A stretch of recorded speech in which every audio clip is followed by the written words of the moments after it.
Subscribe करें हमारे YouTube channel साधना gold को और पाएं वीडियोस सबसे पहले। बेल आइकन दबाना ना भूलें। तो स्वर्ण में कली रहता है, स्वर्ण में काल रहता है, स्वर्ण में कलयुग रहता है। तो क्या हमें स्वर्ण नहीं पहनना चाहिए? पहनना चाहिए, क्योंकि स्वर्ण में गोविंद भी रहते हैं, स्वर्ण में गोविंद भी रहते हैं। लेकिन वो कौन सा स्वर्ण है जिसमें कली रहता है और वो कौन सा स्वर्ण है जिसमें गोविंद रहते हैं, ये जानना बहुत जरूरी है। ये जानना भी बहुत जरूरी है कि कौन सा ऐसा सोना है, कौन सी ऐसी संपत्ति है जिसमें गोविंद रहते हैं और कौन सा ऐसा सोना संपत्ति है जिसमें कलयुग रहता है। तो ध्यान रखिएगा, जो सत्कर्म से कमाया हुआ धन है उसमें गोविंद रहते हैं, जो गलत कर्मों से कमाया हुआ धन है उसमें कली रहता है। सीधा संशय है, पाप की कमाई नाली में गवाई, धर्म की कमाई धर्म में उड़ जाए, ऊंचाई देती है धर्म में। ये समझना, दर्शन यही है छोटा सा।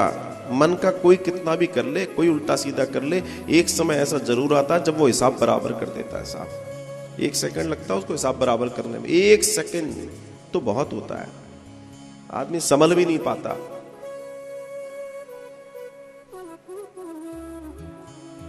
पहले तो एक मौका देता था भगवान, जब ऐसे हाथ पकड़ के अपनों को आवाज देता था व्यक्ति, मुझे अटैक पड़ा है बचाओ।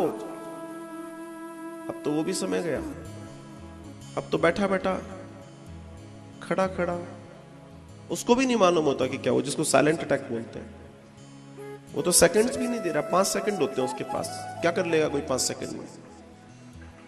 ये स्थिति भी आई गई ना, ये स्थिति भी आपकी चलते ही चलते आपके सामने आने लगी है, कोई नई बात नहीं है। और फिर भी हम ना समझे तो क्या है, क्या भरोसा है, और किसको मालूम, कौन जानता है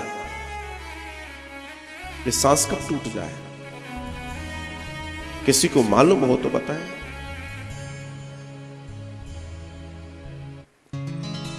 सब करने में लगे हम, और इस बात को भूल जाते हैं कि मृत्यु अटल सत्य है, और मृत्यु हमारे साथ साथ एक कदम आगे चल रही है।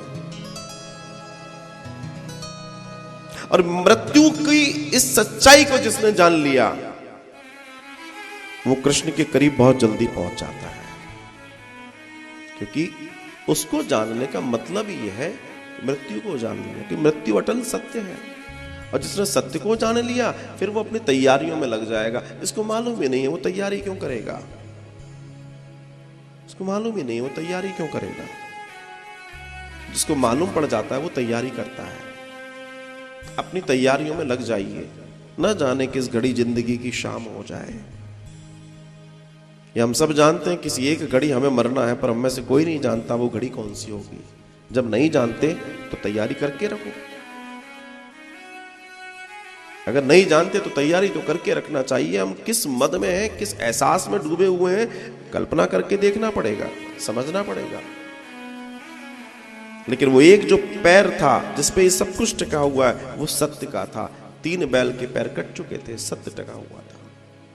सत्य पे धरती टिकी है महाराज, सत्य पे ही सब कुछ टिका है। सत्यम परम धीमहि।